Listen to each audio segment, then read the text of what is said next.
good morning, time to go. Oh, we are all looking for adventure. We are all looking for adventure. We are all. Welcome back to the 3x5 Live Podcast. That was horrible. On this podcast, You were so sing-songy. It threw me off. we talk about mindset, mindfulness, productivity, everything self-development. Last week, we talked about the life force. I really, really liked that podcast.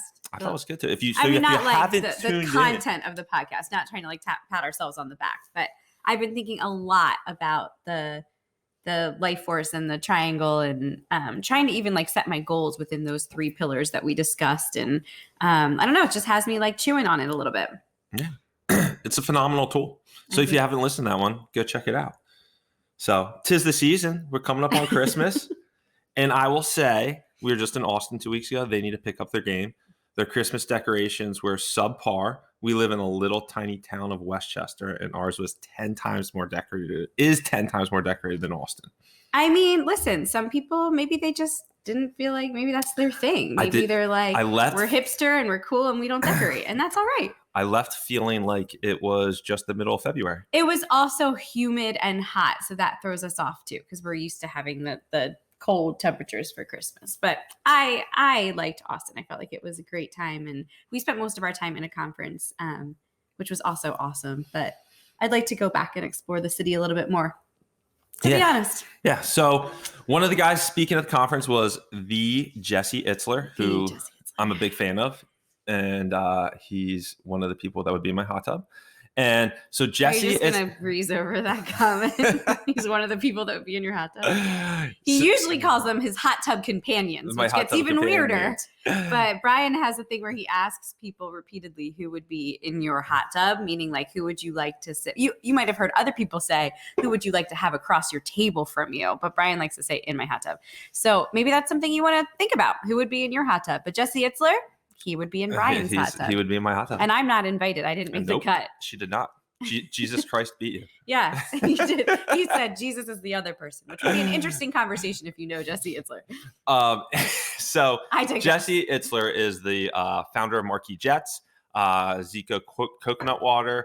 He's part owner of the Atlanta Hawks. He is married to... He was a rapper? He was a rapper. He is married to Sarah Blakely, who is the founder of Spanx. And who would be in my hot tub. Yes. Sarah Blakely would be in my hot tub. So, and he's just his overall outlook on life, how he prioritizes living a big life is just really inspirational. So I was very excited to see him live, and it was cool. He was like fangirling out. Like no, it was a fangirl. No, I do not fangirl. It was quite the fangirl experience. I actually have never seen him so excited to meet another human being. Anyway, so it was a small room. It was probably 60 people in the room. So it was a very like kind of casual Q&A, just kind of chatting type atmosphere. So it was neat. And even just like the energy that he brings, like he just like sits down and you just feel like you're talking to like your best friend. Like he just has this like positive outlook on life. He's just full of like vibrancy and like energy. And it was just really cool to see. Yeah. So we took a lot from his talk, but we figured going into the new year, this is like my favorite time of the year, not just Christmas, but like the lead up to New Year's Eve is like when I do all my like review, like of the previous year, like my wins and things that I need to work on in 2022. And then I start brainstorming my goals for 2023. So I just love the quietness of between Christmas and New Year's. The quietness. So because Bryan gets out of the house to go do this self-reflection. That's why it's quiet. I need it. Yes, you do. I agree. So he going into 2023, he kind of had 3 little takeaways in that space, I guess, or he spoke in that conversation. He talked about, I think somebody even asked or prompted him, like, what's your advice for like setting up a goal or like setting up the year to come? And he broke it down into these like 3 pieces of information that we just thought were super cool. So we thought we'd share it with you. Yeah. And then there's a ton of other takeaways, but we'll start with these 3. So the first one is, and we've chatted about this in the past, is the thought of a Misogi. So I believe it's a Japanese word. Maybe. I think so. But no, because that's Ikigai. Is that the same scenario? We'll have to look at the origin of the word, but So Misogi, anyway. So it's 1 year defining goal, adventure, activity. Just when you think of 2023, you're going to be like, oh, I did this. So my Misogi, not in 2022 and 2021, we actually did a podcast on it, was when I did the Trans Rockies run. So it's a 6-day stage race, 120 miles across the Colorado Rockies. So when I think of 2021, I'm like, oh, that's when I did the Trans Rockies. Mm-hmm. So it's just a year defining activity, adventure, goal, accomplishment. So going into next year, think about what your Misogi could be. Mm-hmm. You want to take the next one? Yeah, he talked about something called Kevin's Rule, which is actually based on a friendship that he had developed with a cop, a police officer. And this guy, Kevin, would take him on these like crazy adventures. Like one of them was to hike up Mount Washington, right? In the winter. In the winter time. So like when it was like snowing and it's super dangerous, and they did it with their kiddos, and it was just something that when he got there and he was having this conversation with this guy, Kevin, he was like, why do you do this? Or what's the reason behind doing these crazy things? And his rule was that every other month he tries to do a new activity. So something he's never done before, which if you think about it, that is the equivalent of like 6 mini adventures per year. And it could be something as simple like fly fishing for the first time with your kids. Like it doesn't have to be climbing Mount Washington. No, for sure. But I mean, that's something like, I feel like I talk about this in my self-care classes too. It's crazy what you don't know what you don't know. So sometimes when you dip your toe in a new activity, like for me, it was tennis. Like I had never really picked up a tennis racket before. Right. And I was like, I'm just going to try this. And I ended up really, really falling in love with the idea of, or with the sport of tennis. And I'm really into it right now. So you never know, like dipping your toe into a new activity. It could be something like refinishing furniture, or you go to like painting with a twist, or you go do, a rock wall climbing and you're like, wow, this is really cool. And then it translates into like a new hobby. So it's that push to grow your brain, practice something that you're not used to doing, and then maybe falling in love with an activity that you didn't know existed. It could be cooking. It could be like whatever it is, but just trying a new adventure every other month and really planning it and prioritizing it. I thought when he was talking about this too, like Bryan and I, we have gotten away from it, to be totally transparent, but we are going to revisit it. And we were talking a lot about our relationship and how to prioritize our marriage. And that should be the forefront of our thoughts going into 2023, because it's just such an important relationship. And we used to plan day dates instead of night dates. And we've talked about this before, where it was all circulating around fun.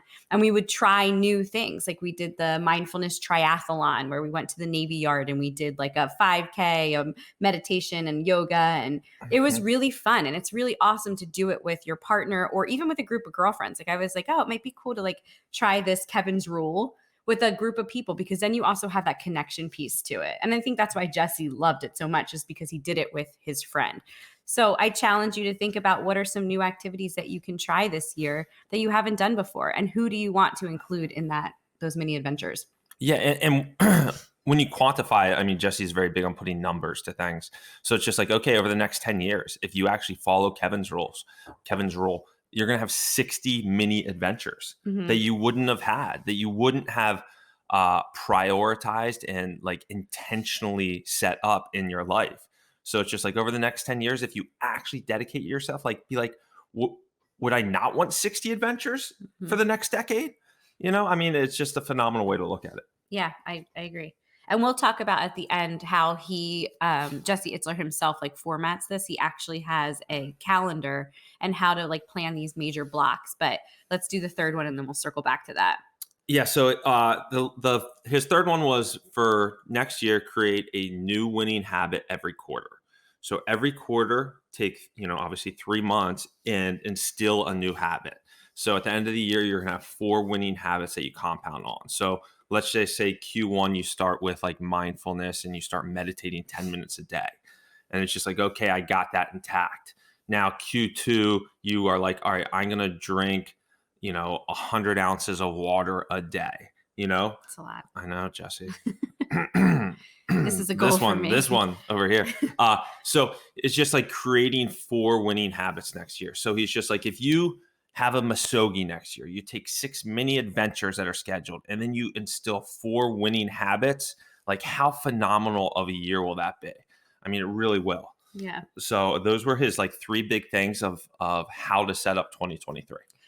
What are his calendars called? Big Year. What's his calendar called? It's called Big Ass Calendar Club. Oh, Big Ass Calendar Club. Yes. And it's literally a massive calendar. We have a picture actually on our Instagram from 2 years ago of us doing it with the kids that like folds up small because I'm sure people have seen like the desktop calendars, the monthly ones that you tear. Yeah. They're big. They sit on your desktop. Anyway, so he used to carry that around with him everywhere.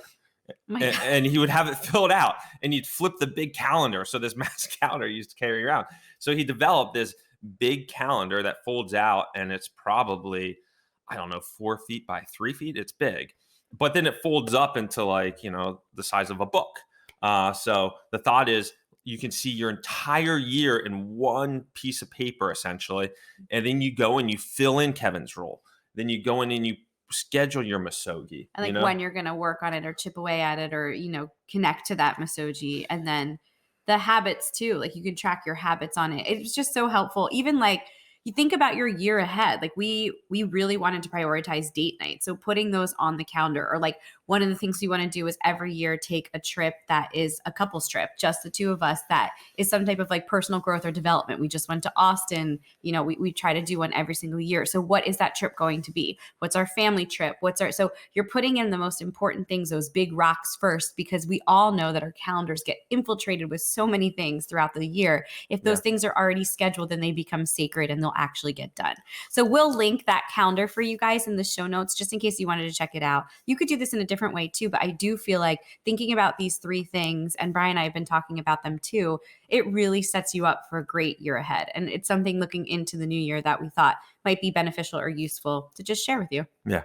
So Jesse's quote that he said during our time with him was, "I'm really good at living life." Mm-hmm. And the reason he's really good at living life is because he takes his entire year, like Jesse just said, and schedules all those big rocks of important family events, trips, adventures. And that's what makes him good at it. What goes into your calendar, says a lot about who you are as a person, what you prioritize. So we all need to be better at doing that. Yeah. So we're motivated. We're getting ours done at some point over this. It's this in the mail. Break. It's in the mail. Yeah, it's coming. So we'll keep you posted on our big year calendar. Big ass.